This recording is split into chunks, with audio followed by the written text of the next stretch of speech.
إن الحمد لله نحمده ونستعينه ونستغفره ونعوذ بالله من شرور أنفسنا ومن سيئات أعمالنا. من يهده الله فلا مضل له ومن يضلل فلا هادي له. وأشهد أن لا إله إلا الله وحده لا شريك له وأشهد أن محمدا عبده ورسوله.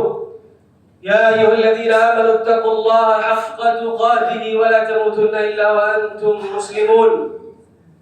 يا أيها الناس اتقوا ربكم الذي خلقكم من نفس واحدة وخلق منها زوجها وبث منهما رجالا كثيرا ونساء واتقوا الله الذي تساءلون به والأرحام إن الله كان عليكم رقيبا.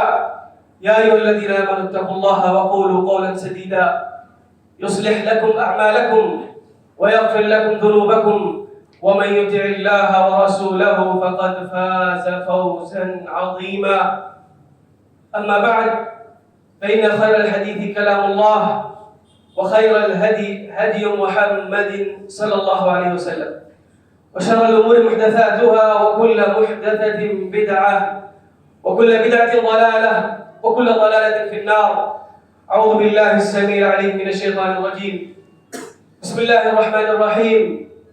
قل إنما ربي الفواحش ما ظهر منها وما بطن والإثم والبغي بغير الحق وأن تشركوا بالله ما لم ينزل به سلطانا وأن تقولوا على الله ما لا تعلمون. وقال النبي صلى الله عليه وسلم إن الله لا يقبض العلم انتزاعا ينتزعه من العباد ولكن يقبض العلم بقبض العلماء حتى إذا لم يبق عالما اتخذ الناس رؤوسا جهالا فسئلوا فأفتوا بغير علم فضلوا وأضلوا. انتهى قابل عزت، قابل احترام، قابل قدر بزرگوں، دوستوں، ساتھیوں، میرے عزیز دینی ملی بھائی اور بہنوں، آج کے اس خطبہ جمعہ میں جس موضوع کے تعلق سے باتیں ہوں گی وہ ہے نوجوانوں میں فتوی بازی کے بڑھتا ہوا رجحان اور اس کی سنگینی. اللہ رب العالمین سے دعا ہے کہ مجھے حق بات کہنے کی توفیق عطا فرمائے، بعد ازاں ہمیں ان باتوں پر عمل کرنے کی بھی توفیق عطا فرمائے. معزز سامعین کرام، میں اپنی بات کی شروعات امام مالک رحمہ اللہ کے اس قول سے کروں گا. وہ کہتے ہیں العجلۃ فی الفتوی نوع من الجہل والخرق، کہ دین کے اندر کوئی بات کہنا، دین کے اندر بغیر علم کے کوئی بات کہنا، فتوی بازی کرنا، کسی مسئلے میں آگے بڑھ کر کود کے دین کے مسئلے میں اس پہ باتیں کرنا، یہ ایک قسم کا پاگل پن ہے، جہل ہے، جہالت ہے، بیوقوفی ہے. یعنی ایسا کرنا مناسب نہیں ہے.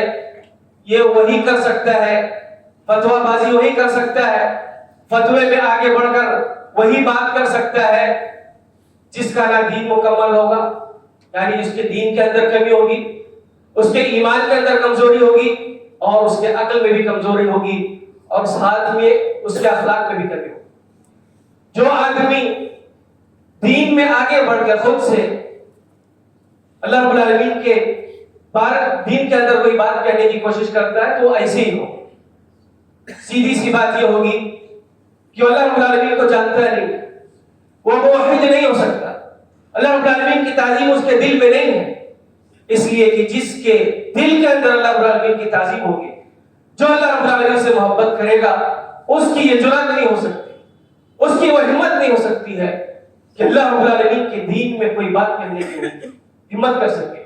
یہ دین کھلواڑ نہیں ہے، یہ دین اللہ رب العالمین کا ہے اور اللہ رب العالمین عظیم ہے، اس لیے اس کا دین بھی عظیم ہے. اللہ رب العالمین کے بارے میں جب آپ معلومات لیں گے تو آپ کو پتہ چلے گا. بلکہ ہم جب رکوع کرتے ہیں تو اس میں جو دعا پڑھتے ہیں اس میں یہی کہتے ہیں سبحان ربی العظیم، سبحان ربی العظیم.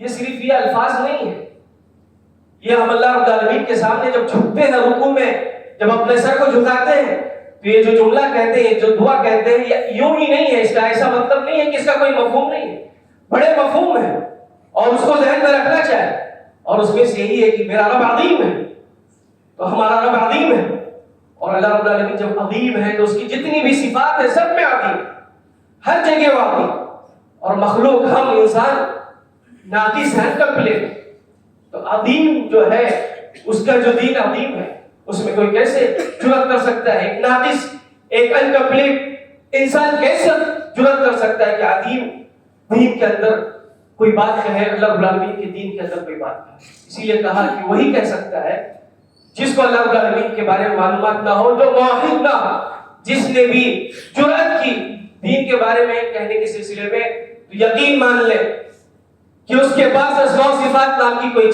چیز نہیں، وہ اللہ رب العالمین کو نہیں جانتا، نہ اللہ رب العالمین کے اسماء کو جانتا ہے، نہ اللہ رب العالمین کی صفات کو جانتا ہے، نہ اللہ رب العالمین کے افعال کو جانتا ہے۔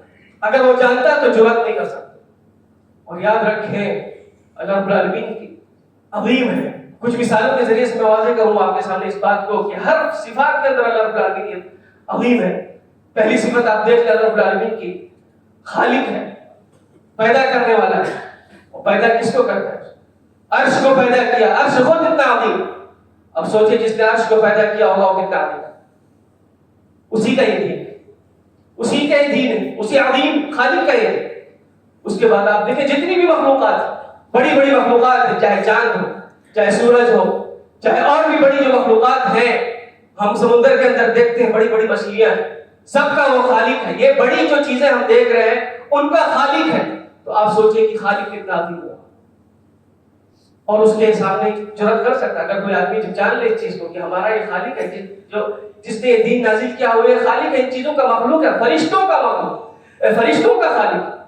فرشتوں کے بارے میں آپ جانتے ہیں کہ فرشتوں کو اللہ رب العالمین نے جو پیدا کیا ان کو بہت قوی ہیں، طاقتور ہیں، علمہ شدید القویٰ، پاورفل ہیں، 600 ان کے جو ہے پنکھ ہیں، ان کو اللہ رب العالمین نے پیدا کیا۔ تو اللہ رب العالمین دیکھیں اپنے خلق میں بھی آپ، اس کے بعد اگر اس کی قدرت کے بات کریں، اس کی قدرت کے بارے میں بات کریں، اس میں بھی عظیم۔ صرف اس کی ایک مثال میں دوں گا، اسرافیل علیہ السلام کے بارے میں آپ جانتے ہیں کہ وہ سور پھونکیں گے، سور کی جو آواز ہے اتنی ڈینجر ہوگی، اتنی اس میں پاور ہے کہ اس سور کی آواز سے جتنے لوگ موجود ہیں دنیا میں سب ختم ہے، ایک آواز کے ذریعے سے۔ کتنی اس کے اندر جو ہے خوفناکی ہے، اور کتنا اللہ رب العالمین نے اس پہ پاور رکھا ہے اس آواز میں۔ تو آپ سوچیں جس نے اس آواز میں یہ پاور رکھا ہے کہ ایک آواز کے بنا پر جتنے لوگ ہیں وہ مر جائیں، تو اس کی قدرت کتنی عظیم ہوگی، وہ کتنا عظیم ہوگا جس نے پاور رکھا ہے۔ اس کے بعد اور بات کریں آپ اللہ رب العالمین کی، ہر صفت میں آپ دیکھیں گے اللہ رب العالمین عظیم ہے۔ علم کی بات کر لیں اس میں بھی آپ کو ملے گا اللہ رب العالمین عظیم ہے، علم کی بات کر لیں اس میں بھی اللہ رب العالمین ملے گا کہ وہ عظیم ہے، سمع کی بات کر لیں، بصر کی بات کر لیں، جس بھی صفت کی آپ بات کر لیں اس میں اللہ رب العالمین عظیم ملے گا۔ علم کی مثال تو آپ کو کہ اللہ رب العالمین کتنا حلیم ہے، یعنی کہ اللہ رب العالمین جب بندہ گناہ کرتا ہے کہ مستحق ہے، اس درجے کا گناہ کر دیتا ہے کہ اب مستحق ہے کہ اس کو عذاب مل جائے، اس کے باوجود اللہ رب العالمین حلیم ہے، یعنی عظیم ہے، اپنے حلم میں بھی معاف کر دیتا ہے، بندوں کو چھوڑ دیتا ہے۔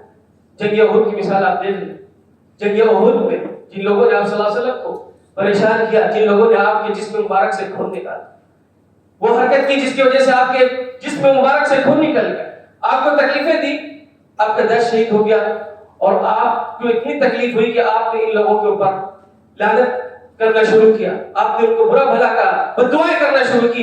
اللہ رب العالمین نے کہا کہ نہیں، بد دعا نہیں کرے، لیس لک من الامر شیء۔ اتنا تکلیف دینے کے باوجود، یعنی کوئی نبی صلی اللہ علیہ وسلم کو تکلیف دے تو کیا وہ عذاب کا مستحق نہیں ہوا؟ مستحق ہے عذاب کا، اور تکلیف اتنی کہ اللہ کے نبی صلی اللہ علیہ وسلم بد دعا کر رہے ہیں، جبکہ اللہ کے نبی صلی اللہ علیہ وسلم بد دعا نہیں کرتے۔ اللہ رب العالمین نے کہا لیس لک من الامر شیء، یہ معاملہ آپ کے ہاتھ میں نہیں، بد دعا آپ نہیں کریں۔ اور آگے آپ چل کے دیکھیں گے کہ اس کا حل کے دیکھیں، اللہ رب العالمین نے موقع دیا، معاف کیا، آگے چل کر یہی لوگ اسلام جو جنگ احد میں تھے یہی لوگ اسلام لائے، اور اس کے بعد اسلام کی جو ہے اسلام کو آگے بڑھایا، اسلام کو دنیا میں دور تک پہنچایا۔ یہ اللہ رب العالمین کے علم کی صفت ہے۔ اللہ رب العالمین کے علم کی اگر ہم بات کر لیں تو آپ کو بتاؤں کہ اللہ رب العالمین کا علم یہ ہے کہ اگر کالی رات ہو، کالا پہاڑ ہو، کالے پہاڑ کے اوپر ایک کالی چونٹی چل رہی، تو اللہ رب العالمین اس کالی چونٹی کو دیکھتا ہے اس کی باتوں کو سنتا بھی ہے اور اس کے دل میں کیا چل رہا ہے اس کو جانتا ہے. یہ اللہ رب العالمین، یہ اللہ رب العالمین کا علم ہے. اللہ رب العالمین نے جو شریعت بنا کے دی ہے وہ اپنے علم کے حساب سے دی ہے. کمپلیٹ علم ہے اس کے پاس. قیامت تک کے کیا چیزیں ہونے والی ہیں وہ جانتا ہے. اس جاننے کے حساب سے اس دین کو بنا کے بھیجا ہے یہاں پر. اس دین کو ہم کو عطا کیا ہے. ہم اور آپ ہوتے کون ہیں؟ ہمارا علم ہے کیا؟ ہماری سننے کی صلاحیت ہے کتنی؟ کتنا سنتے ہیں؟ کتنے دیکھنے کے ہماری پاور ہے؟ اور علم ہمارا کیا ہے؟ ابھی کوئی چیز پڑھیں گے تھوڑی دیر کے بعد بھول جائیں اور ہم بات کریں گے اللہ رب العالمین کے دین. یہ جرأت، یہ ہمت، اسی لیے کہا کہ یہ ہمت اسی کو ہو سکتی ہے جو پاگل ہو، جس کے اندر اللہ رب العالمین کی تعظیم نہ ہو. جس کے اندر تعظیم ہوگی وہ کبھی بھی جرأت نہیں کرے گا. اور آپ دیکھیں گے کہ انبیاء علیہ السلام نے یہی باتیں سکھائی اپنے قوموں کو کہ تعظیم کرو. نوح علیہ السلام کے بارے میں آپ دیکھیں گے قرآن میں موجود ہے. کیا کہا اپنے قوم سے؟ ما لکم لا ترجون للہ وقارا. کیا بات ہے تم لوگ اللہ رب العالمین کو عظیم کیوں نہیں بناتے؟ کیوں نہیں اس کو رسپیکٹ کرتے ہو؟ کیوں نہیں اس کو مرتبہ دیتے ہو جس کا وہ مستحق ہے؟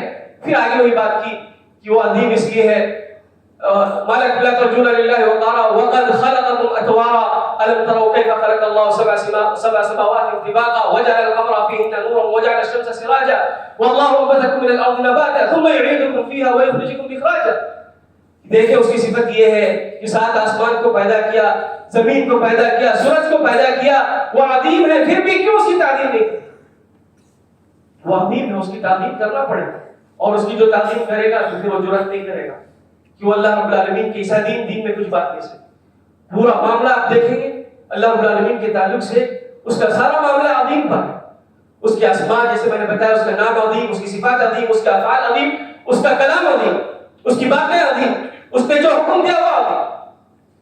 اور پھر آپ دیکھیں گے کہ اس دین کو جس نے بھیجا، یعنی اس کا ٹوٹل خلاصہ کیا ہوا جو بات میں کہہ رہا ہوں کہ یہ دین عظیم ہے. کیوں عظیم ہے؟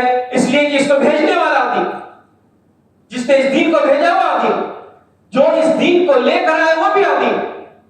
فرشتے، ملائکہ، جبرائیل علیہ السلام اس دین کو لے کر آئے ہیں وہ عظیم ہے. جس کے اوپر یہ دین نازل ہوا وہ بھی عظیم ہے. اللہ کے نبی صلی اللہ علیہ وسلم مخلوقات میں سے عظیم کون ہو سکتا ہے؟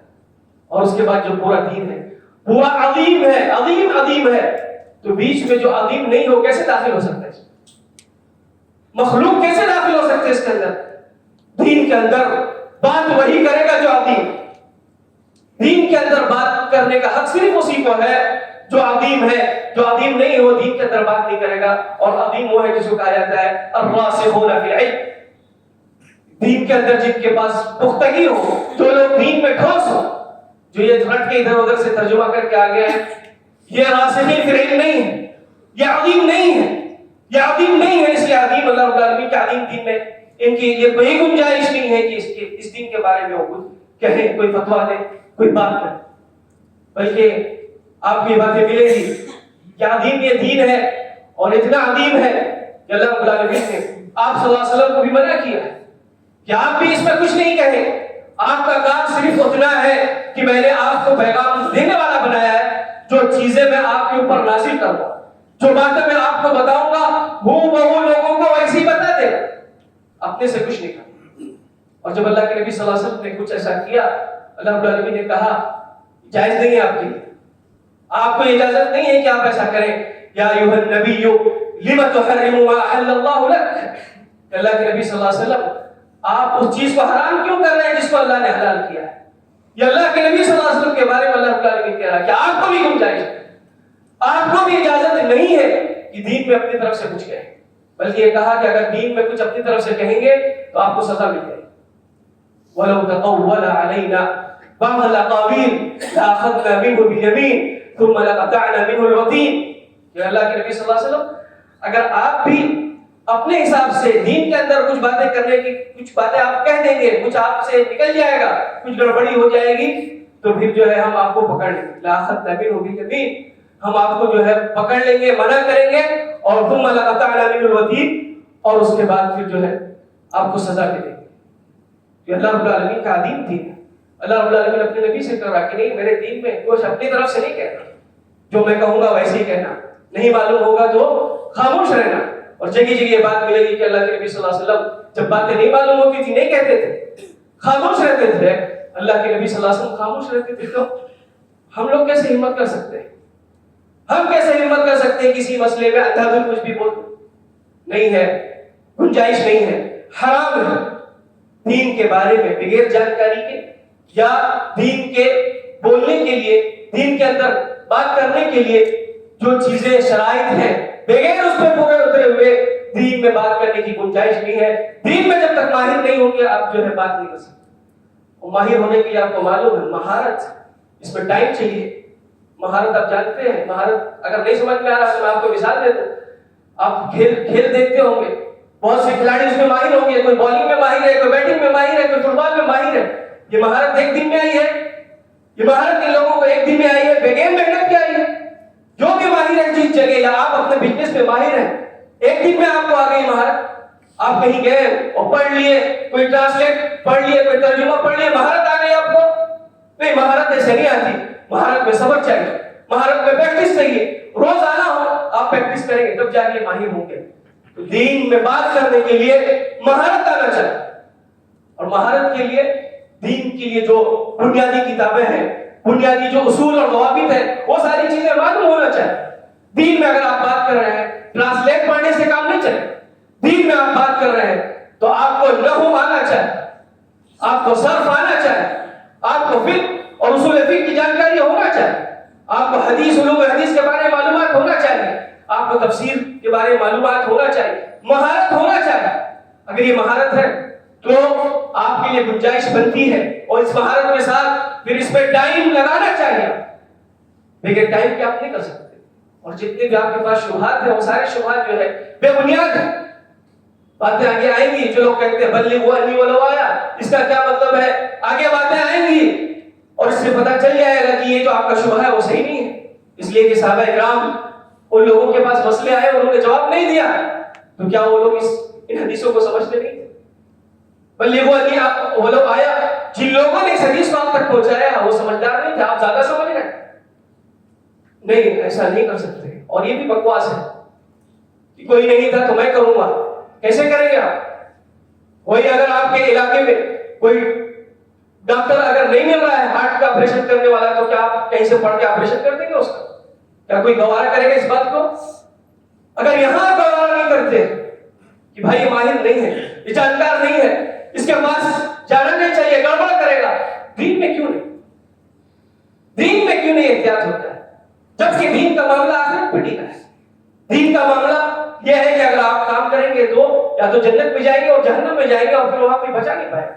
تو اس میں احتیاط کیوں نہیں؟ اس میں احتیاط زیادہ ضروری ہے. اس میں احتیاط زیادہ ضروری ہے کہ آپ دیکھیں کہ اس میں کون ماہر ہے، کون ماہر نہیں ہے. جو ماہر ہے اس سے علم لے، جو ماہر نہیں ہے اس کو سائڈ میں لے. بلکہ باتیں آپ کو ملیں گی کہ اگر عمرہ اور حکمہ مسلمانوں کے ہیں، ان کے پاس پاور ہے، تو ایسے لوگوں کو پکڑ کے جیل میں ڈالا، ایسے لوگوں کو اسٹیج نہ دے. ربیہ امام مالک رحمہ اللہ کے استاد ہیں، ربیہ رائے کے نام سے مشہور ہیں، نام سنا ہوگا آپ لوگوں نے. ان کے بارے میں ہے کہ ان کے پاس ایک آدمی داخل ہے، دیکھا کہ وہ رو رہے ہیں. پوچھا انہوں نے مصیبت علیک، کوئی بڑی مصیبت آپ کے اوپر آ گئی ہے؟ مصیبت دخلت علیک، کہ آپ کے اوپر کوئی بڑی مصیبت آ گئی، آپ رو کیوں رہے ہیں؟ تو یہ بات سنا تو انہوں نے رونے میں اور زیادہ رونے لگے. اور اس کے بعد کہا کہ ہاں مصیبت تو آئی ہے، میرے اوپر نہیں آئی ہے، لیکن اسلام کے اندر ایک بہت بڑی مصیبت آئی. امام مالک کے استاد ہیں، شروع زمانے کی میں بات کر رہا ہوں، اور اسی سے آپ اندازہ لگائیں کہ آج کا معاملہ کیا. وہ کیا کہتے ہیں؟ بہت بڑا معاملہ آ گیا، بہت بڑی پریشانی کی بات ہے. پریشانی کی بات یہ ہے کہ کچھ لوگوں سے پوچھا جا رہا ہے دین کے بارے میں، فتویٰ طلب کیا جا رہا ہے، ان کے پاس علم نہیں ہے اور وہ فتویٰ دے.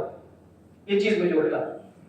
اس کے بعد کہا کہ ان لوگوں کو جیل میں اگر ڈالنے کی کسی کی بات ہے، کسی کو جیل میں ڈالا جائے، چوروں اور ٹھگیروں کو، ڈاکوؤں کو چھوڑ دے، پہلے ان کو جیل میں ڈالے. یہ لوگ بڑے بچے. یہ ربیہ ابن رائے کی بات ہے. دین میں بات کرنا کوئی آسان نہیں ہے، حرام کبیرہ گناہ ہے. اللہ رب العالمین نے کہا قرآن کے اندر قل انما حرم ربی الفواحش، اللہ رب العالمین نے کہا کہ بتا دے کہ میرے رب نے یہ چیز حرام کی ہے. اس میں سب سے چھوٹا جو حرام ہے، چھوٹا جو سب سے چھوٹی چیز ہے حرام میں، وہ یہ ہے کہ یہ جو فواحش ہے، فاحش چیزیں ہیں، بے حیائیاں جو ہے وہ حرام ہے، آپ اس کو کر نہیں سکتے۔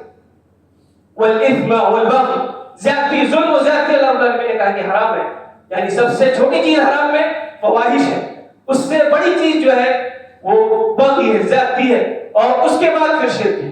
وَأَن تُشْرِكُوا بِاللَّهِ مَا لَمْ يُنَزِّلْ بِهِ سُلْطَانًا، کہ اب اللہ رب العالمین کے ساتھ کسی کو شریک کرے اور آپ کے پاس اس سلسلے میں دلیل نہ ہو۔ سب سے بڑا حرام کام کیا ہے؟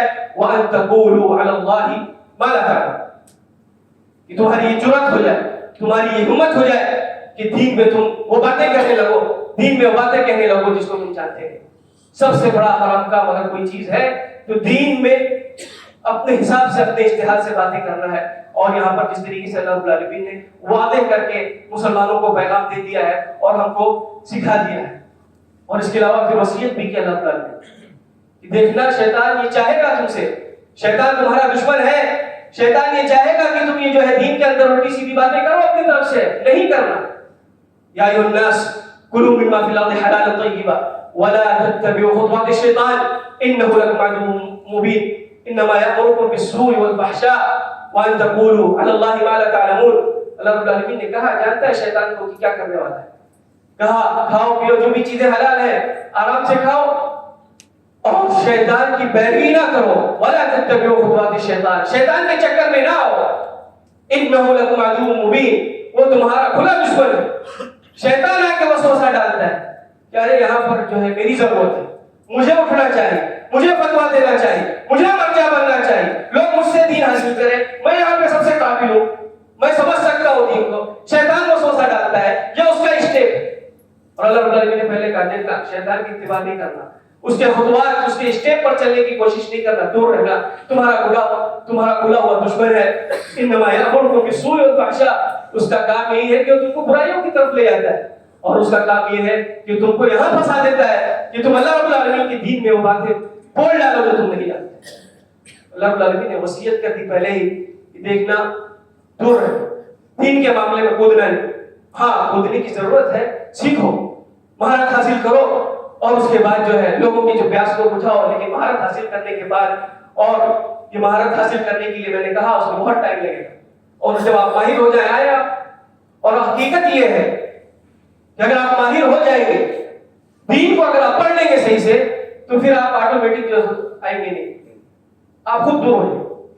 انما یخشی اللہ من عبادہ العلماء، اللہ رب العالمین نے کہا کہ اللہ رب العالمین سے جو ڈرتے ہیں وہ علماء ہیں، تو وہ جان جائیں گے کہ اللہ رب العالمین کی باتیں ہیں، تو پھر اس کو ڈر لگے گا، کوئی بات نہیں دیکھے گی۔ جیسا کہ علم سے جو اپنی سیرت پہ آپ کو ملے گا، کئی تصویریں آپ کو ملے گی کہ وہ لوگ جو ہے متقی و پرہیزگار سے اللہ رب العالمین کو جانتے تھے، دین کے بارے میں کوئی بات نہیں کرتے تھے۔ بہرحال اللہ رب العالمین نے وصیت بھی کی ہے، اور اس کے بعد کہا اللہ کے نبی صلی اللہ علیہ وسلم نے، اللہ رب العالمین نے اللہ کے نبی صلی اللہ علیہ وسلم سے کہا کہ لوگوں کو بتا دے، قل ما اسألکم علیہ من اجر وما انا من المتکلفین، کہ لوگوں میں تم کو جو بتا رہا ہوں دین کے بارے میں، اللہ رب العالمین کا دین ہے، تم سے مجھے کوئی اجرت نہیں چاہیے، اور جو میں باتیں بتا رہا ہوں متکلفین میں سے نہیں ہو، یعنی کوئی اپنی طرف سے باتیں گڑھ کے نہیں بتا، اللہ رب العالمین کی باتوں میں کوئی زیادتی نہیں کرتا ہوں، کوئی کمی نہیں کرتا ہوں، جو اللہ رب العالمین نے بتایا اسی کو بتاتا ہوں۔ دین کے معاملے میں اللہ رب العالمین نے آپ صلی اللہ علیہ وسلم کی یہ وصیتیں کی ہیں،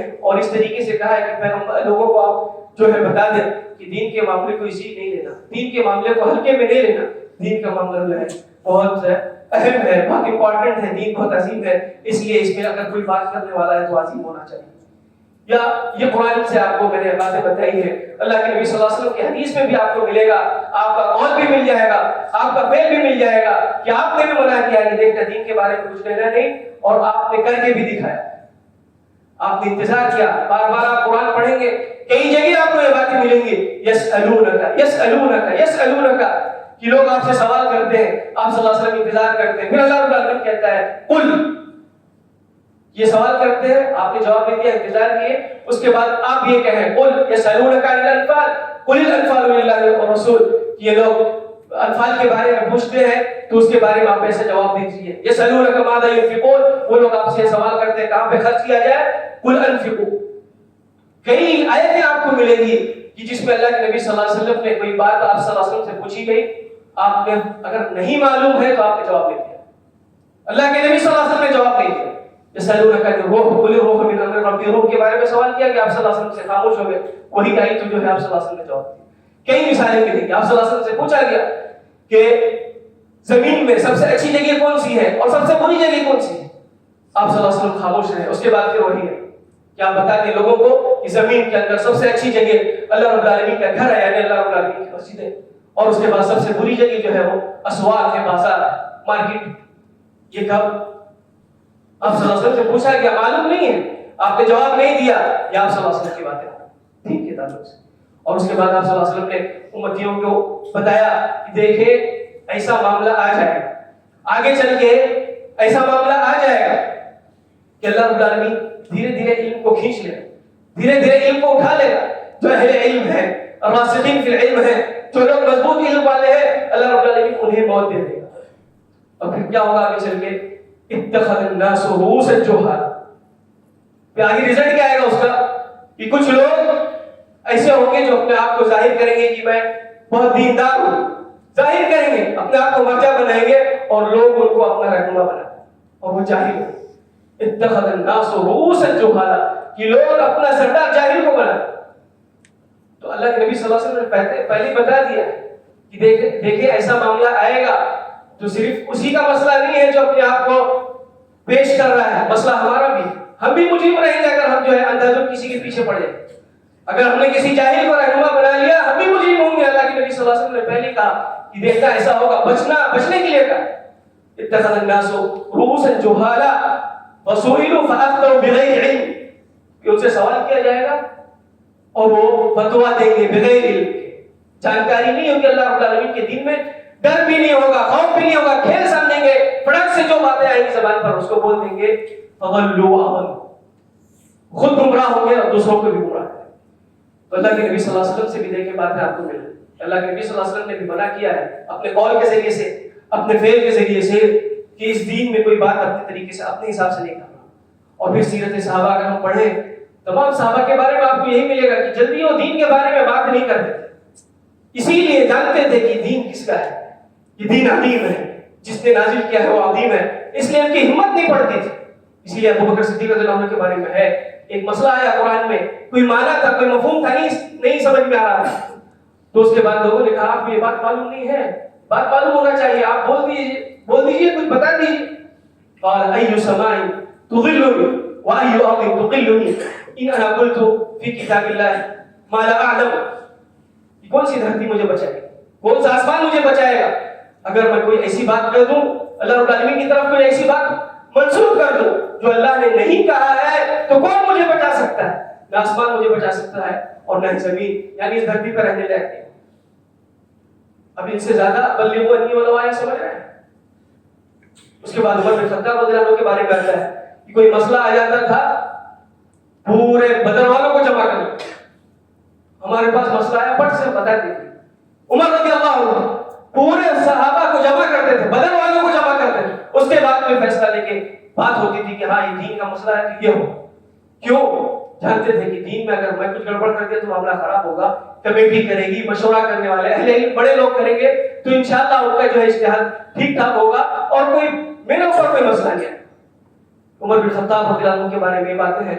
علی رضی اللہ عنہ کے بارے میں جب ان سے کوئی سوال کیا، ایک آدمی نے سوال کیا اور سوال کر کے جانے لگا، تو سوال کے جواب میں کہا لا ادری، تو وہ واپس جانے لگے آدمی۔ اس کے بعد جب واپس جانے لگے تو علی رضی اللہ عنہ نے کہا ما ابغضها على الكبد، ما ابغضها على الكبد، یہ اس کو میں نے جواب نہیں دیا ہے، یہ کتنا سکون والی بات ہے، دل کو کتنے اس میں ٹھنڈک محسوس ہو رہی ہے۔ پوچھا صاحب رسول نے کیوں ایسا کہہ رہے ہیں، کیوں کس چیز سے آپ کو ٹھنڈک مل رہی ہے؟ کہہ رہے ہیں اسی کلمے سے مل رہی ہے، لا ادری سے۔ لا ادری کہہ دیا، معاملہ میرا کلیئر ہو گیا، مجھے نہیں معلوم تھا، لا ادری کہہ دیا، خلاص اب میرا مسئلہ نہیں ہے، میں جو ہے میرے اوپر کوئی ذمہ داری نہیں ہوگی، کوئی مسئلہ نہیں ہوگا۔ علی رضی اللہ عنہ کے بارے میں یہ باتیں آپ کو ملیں گی، اور دوسرے صحابہ اکرام کے بارے میں آپ کو باتیں ملیں گی کہ لوگوں نے نہیں کہا۔ اب یہ صحابہ اکرام ہیں اتنے بڑے بڑے لوگ جو عربی میں ماہر، جو عربی میں ماہر ہے، تو ہم ماہر ہی نہیں ہے، اس کے باوجود ہماری حکمت عربی میں ماہر، صرف ماہر نہیں، قرآن جہاں نازل ہوا ساری چیزوں کو جانتے ہیں، ان سے اچھے طریقے سے اس دین کو کوئی نہیں جانتا۔ اور اللہ نے کہا ہے کہ اگر کامیاب ہونا ہے تو ان کے پیچھے چل کے آنا پڑے، ان کی اتباع کرنا پڑے گا، وَمَن يَتَّبِعْ غَيْرَ سَبِيلِ الْمُؤْمِنِينَ نُوَلِّهِ مَا تَوَلَّىٰ وَنُصْلِهِ جَهَنَّمَ. اللہ رب العالمین نے کہا کہ صحابہ کرام کے راستے کو چھوڑ کے اگر کسی دوسرے راستے کو اپناؤ گے تو جہنم میں داخل ہوگا. یہ بڑے لوگ ہیں. ان لوگوں نے کس طریقے سے دین کو سمجھا ہے اور دین کو کتنا عظیم جانا ہے کہ جو ہے خود ہمت نہیں کی ہے بادشاہ ہونے کے باوجود, حاکم ہونے کے باوجود, اہل علم کا مرجع ہونے کے باوجود. ابو بکر صدیق رضی اللہ عنہ سے بڑا عالم کون ہو سکتا ہے آپ صلی اللہ علیہ وسلم کے بعد؟ نہیں کہا انہوں نے. اس کے بعد ہم ائمہ کی بات کر لیں, محدثین کی بات کر لیں, فقہاء کی بات کر لیں, سب کے بارے میں آپ کو یہ ساری مثالیں ملیں گی کہ ان لوگوں نے جو ہے بہت احتیاط کیا ہے, دین میں کچھ کہا نہیں. مالک بن انس رضی اللہ عنہ کے بارے میں تو کئی مثالیں ہیں. ان کے بارے میں ہے کہ 40 سوال پوچھنے کے لیے ایک آدمی کہیں سے سفر کر کے آیا 6 مہینے کا 7 مہینے, اور اس زمانے کا سفر 40 سوال لے کے آیا ان کے پاس, اور اس کے بعد انہوں نے 36 میں کہا لا ادری, 36 کا کہا جواب کہ 36 کے بارے میں اس کے بارے میں نہیں جانتا. 4 کا جواب دیا تھا. اس آدمی نے کہا کہ آپ امام ہیں, لوگ جو ہے آپ کے پاس سفر کر کے مسئلے کو پوچھنے آتے ہیں, ہم اتنے دور سے آئے, ابھی میں واپس جا کے گاؤں والوں کو کیا کہوں گا؟ امام مالک نے کہا کہ جا کے کہہ دینا کہ مالک کہتے ہیں رحمہ اللہ, مالک کہتے ہیں کہ اس مسئلے کو میں نہیں جانتا. لا ادری کہہ دینا, مالک کہتے ہیں کہ اس مسئلے کو میں صحیح سے نہیں جانتا, میرے پاس صحیح علم نہیں ہے, ٹھوس علم نہیں ہے, میں جواب نہیں دوں گا. کوئی حرج کی بات نہیں.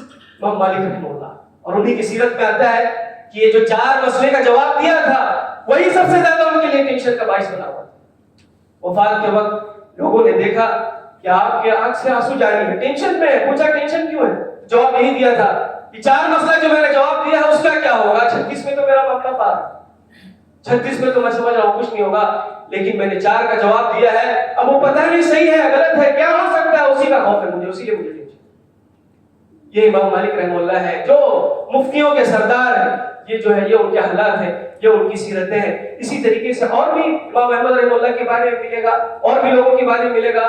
آخری قول ایک ہی میں بتاتا ہوں آپ کو, عبد الرحمن ابن ابی لیلہ ان کے بارے میں ہے, کہتے ہیں ادرکت 120 صحابی, کہ میں نے 120 صحابی یعنی سینکڑوں صحابیوں کو پایا, بہت سارے 100 صحابیوں کو پایا کہ اگر اس میں سے کوئی محدث ہے, اس میں سے اگر کوئی مفتی ہے اور ان سے اگر سوال کیا جاتا ہے تو ان کا خیال یہ ہوتا ہے, ان کی چاہت یہ ہوتی ہے کہ میرا بھائی جواب دے دے میں جواب دوں, کوئی دوسرا جواب دے دے میں جواب دوں. یہ ہمارا اسلاف کا طریقہ اس دین کو لے کر, وہی دین ہمارا ہے جس میں ہم جو ہے بے دماغ ہو کے کوئی بات کرتے ہیں اور اس کے بعد نقصان پہنچاتے ہیں, خود کو نقصان پہنچاتے ہیں, اپنے گھر والوں کو نقصان پہنچاتے ہیں, اپنے محلے والوں کو, اپنے گاؤں کو, اپنے شہر کو, اپنے کنٹری کو نقصان پہنچاتے ہیں, اسلام کو نقصان پہنچاتے ہیں. مثالیں بھری پڑی ہے, جا کے دیکھ لیں سیرت کے اندر کہ جن لوگوں نے یہ سب حرکتیں کرنے کی کوشش کی کیا انہوں نے دین کا کوئی بھلا کیا؟ سوائے نقصان کے کچھ بھی نہیں. جا کے دیکھیں, ایک نام میں آپ کو بتاتا ہوں, الازارقہ, نافع ابن ازرق, ابن عباس رضی اللہ عنہ سے بڑا سمجھ رہا تھا رضی اللہ عنہ.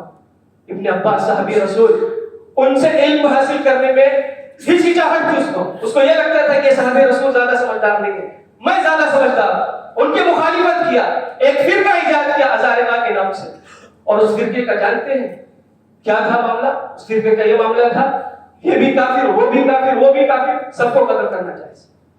مخالفت اسی لیے کی, مخالفت کر کے جو دین بنا کے نکالا اس میں, جب اس کے پاس کوئی آتا تھا پہلا سوال ان کو کافر کہتے ہو کہ نہیں کہتے ہو؟ کافر کہتے ہو تو ہمارے ساتھ ٹھیک ہے. ان کی بیوی کو کافر کہتے ہو کہ نہیں کہتے؟ جو مخالف ان کی بیویوں کو کافر کہتے ہو کہ نہیں کہتے؟ نہیں کہتے ہو تو ہمارے ساتھ کافر کہنا پڑے.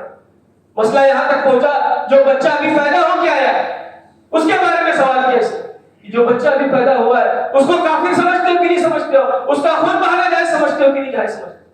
اور اگر کسی نے کہا کہ نہیں چھوٹا بچہ ہے اس کا خون بہانا کیسے جائز ہوگا, تو کہا تم ہماری ٹیم میں. یہ نتیجہ ہے, یہ نتیجہ ہے.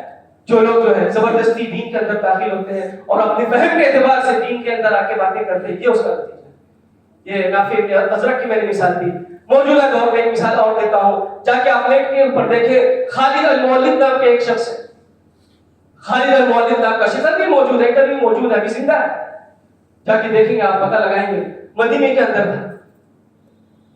عبد المحسن عباد محدث مدینہ جن کو کہا جاتا ہے, ان کو سمجھتا تھا کہ ان کو دین نہیں سمجھتا ہے, گیا ان سے باتیں پوچھا اور اس کے بعد مسائل یہ آیا دہشت گردی کے اندر جیل میں گیا. بعد میں اس کا انٹرویو ہوا, انٹرویو میں موجود ہے. انٹرویو جو بات ہوئی, انٹرویو میں جو آدمی انٹرویو لے رہا ہے, جو اینکر ہے, اس سے بات کرتے کرتے کہا کہ مجھے کیا سمجھتے ہو تم؟ خالد المولد سے پوچھا کہ تم مجھے کیا سمجھتے ہو؟ تو کہتا ہے کافر سمجھتا ہوں. تو اس نے سوال کیا کہ ابھی آپ کو میں چھری دے دوں تو کیا قتل کر دو گے؟ تو کہا ہاں قتل کر دوں گا, میں کافر سمجھتا ہوں, میں قتل کر دوں گا. وہی کہہ رہا ہے کہ میں قتل کر دوں گا. یہ زیادہ سمجھدار ہے. علماء فی الراسخین جو علم میں عبد الحسین عباد رحمہ اللہ ان لوگوں سے زیادہ سمجھدار ہیں. یہی نتیجہ ہے کہ ان کا کام, ان لوگوں کا کام صرف مسلمانوں کے خون کو گرانا ہے, بہانا ہے. یہ مسلمانوں کے خون کے پیاسے ہوتے ہیں اور اس کے علاوہ یہ کچھ نہیں ہے. اور ایک مثال تو میں آپ کو, مثال یہ ہے کہ ایک لڑکے یہی جو حرکتیں ہوتی ہیں, خود سے دین سمجھنا, خود سے کافر اور بدعتی سب کرتے رہنا, اس کا نتیجہ کیا نکلتا ہے؟ ایک لڑکا, چھوٹا سا لڑکا ہے 20 سال کا, اپنی والدہ کو قتل کر دیا کافر سمجھ. والدہ کو, یہ بھی جو ہے رپورٹ موجود ہے, آپ کو جا کے دیکھ سکتے ہیں. یہاں کوئی جھوٹی بات اور جو ہے مبالغے والی بات نہیں ہے, رپورٹ موجود ہے کہ اس کو پھر سزائے قصاص کے طور پہ اس کو موت دی گئی. لیکن مسئلہ یہی تھا, سب کو کافر کہتے کہتے مسئلہ کہاں پہنچا؟ والدہ کے بارے میں آگے معاملہ, والدہ کو بھی اس نے کہہ دیا کہ کافر ہے, اور اس کے بعد ان کو قتل کرنا جائز سمجھا. جائز نہیں, یہ سمجھا کہ ان کو قتل کر دو تو جنت میں چلا جائے. یہ ہے فتویٰ بازی کی سنگین. یہ ہوگا. اور جو بھی آج کل یہاں پر ہے, 2-3 مثالیں میں دی, اور جو لوگوں کو آپ نے بنا کے رکھا اپنا لیڈر, جن کو نہیں آتا, جن کو ترجمے کی بنا پر جو لوگ آگے بڑھے ہیں, ان لوگوں کے کارناموں میں بہت سی چیزیں ملیں گی جو صرف نقصان والی ہیں. نہیں آتی ہے باتوں کو, لیکن جواب پھٹ سے دیتے ہیں. آپ نے سنا ہوگا کسی ایسی لوگوں میں سے کسی سے سوال کیا گیا خوارج کسے کہتے ہیں؟ جواب نہیں آتا تو خاموش ہوتے, اہل علم ہوتے تو کچھ جواب نہیں دیتے. لیکن ٹھہرے یہ کون؟ نئے جو اپنے آپ کو قابل سمجھ رہے ہیں. کہا خوارج کا مطلب ایکسٹ ہوتا ہے. خوارج مطلب ایکسٹ, یہ خوارج کا مطلب ہے.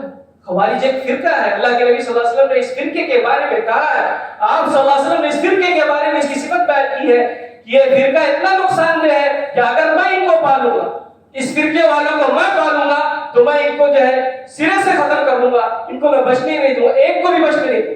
آپ نے کہا آگے آگ اور سمود کو جس طریقے سے اللہ رب العالمین نے نصف و نابود کیا, کسی کو نہیں چھوڑا ہے, اگر میں ان لوگوں کو پاؤں گا تو میں ختم کر دوں گا پوری طریقے سے, چھوڑوں گا نہیں. اس خوارج کے بارے میں سوال کیا گیا تو کہتے مانا ایکسٹ ہے. اس کے بعد بات ختم. اور بہت ساری باتیں ہیں. کسی سے حرام کے بارے میں پوچھا گیا تو اپنے حساب سے جواب دو, لیکن اسٹیج چھوڑنے کے لیے لگے, مرجع بننے کے لیے لگے ہیں کہ نہیں میں مرجع, میں سب سے قابل, مجھ سے دین سیکھو.